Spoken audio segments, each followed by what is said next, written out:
¿Sabías que el país con mayor reserva de petróleo del mundo tiene al 75% de su población en extrema pobreza? Sí, este es el caso de Venezuela, en donde en los últimos días hemos escuchado muchas noticias respecto a ello, básicamente por la reelección, o mejor dicho, la dictadura de Maduro, en donde muchos venezolanos, con justa razón, han ido a protestar y reclamar en contra de este régimen. Y es que ponte a pensar, si tú trabajas en una empresa, generas pérdidas y no das los resultados igual, no das la talla para ese cargo, evidentemente te despedirían. Pues lo mismo sucede en un país, la población evalúa a las autoridades y exigen lo mínimo que es una calidad de vida decente, salud, educación y una economía que en la actualidad está más allá del piso. Evidentemente, esto a consecuencia de la corrupción y la dictadura en ese país. Y es que un dato curioso revela que Venezuela es el país con mayor reserva de petróleo en el mundo, con 303 mil millones de barriles. Y si lo multiplicamos por el precio promedio de $81.5 el barril, tendremos un total de 24.7 billones de dólares, que al dividirlo por la población de los 28 millones, nos daría un total de $875.000 para cada venezolano. Matemáticas, hijo, conmigo alegarás, pero los números no mienten.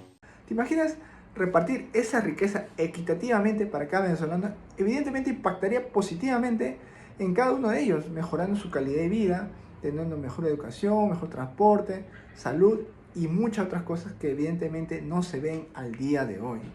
Por ejemplo, el problema de Venezuela tiene muchas aristas que hablar y evidentemente me quedaría corto el video.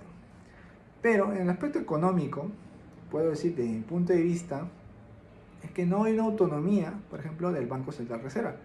¿Por qué? Porque el presidente puede activar la maquinita, como lo dice también Milei, y como hubo también en Perú en la época de la inflación, y es que hace una alusión de una solución cortoplacista, ¿no? Emitir más billetes, pero al final, si la producción no está alineada a esa cantidad de billetes que hay en el mercado, evidentemente se genera esa inflación que son fajos y fajos de billetes sin valor, ¿no? Entonces, no hay una autonomía de las instituciones.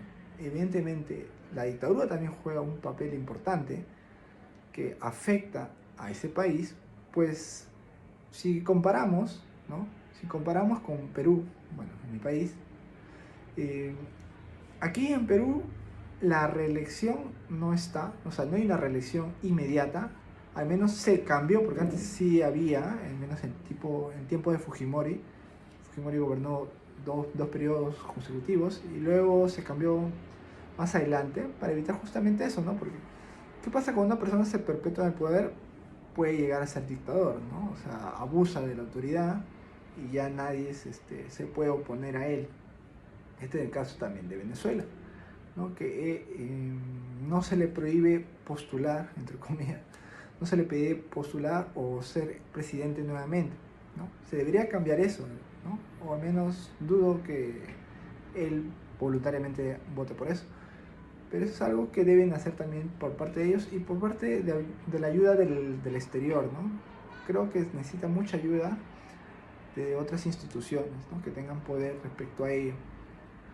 Por otro lado, su economía está centrada en el petróleo.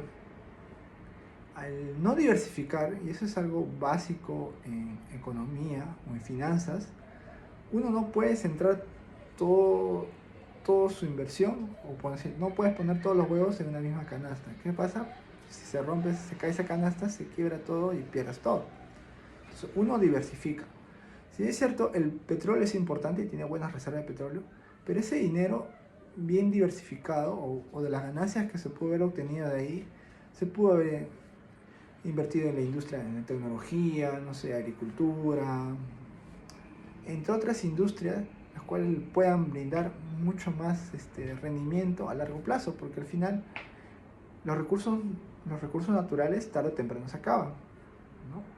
Y también es un commodity, el precio del petróleo fluctúa, no necesariamente va a crecer en el tiempo, puede subir, bajar, y eso afecta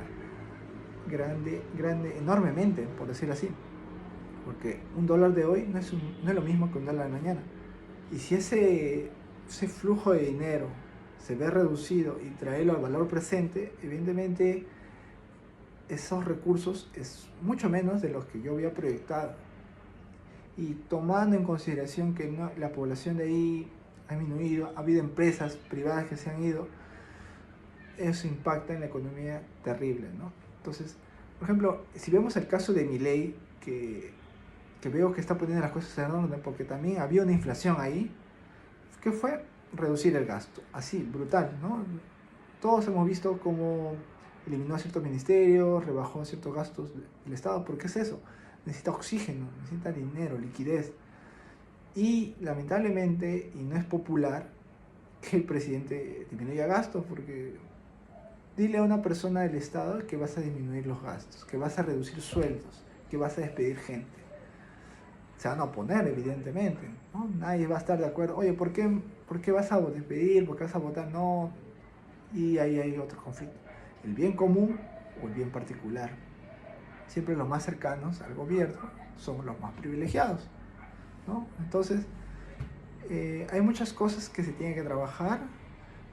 Esperemos que en el corto o mediano plazo las cosas mejoren, que tenga apoyo por parte de los organismos internacionales, si fuese así.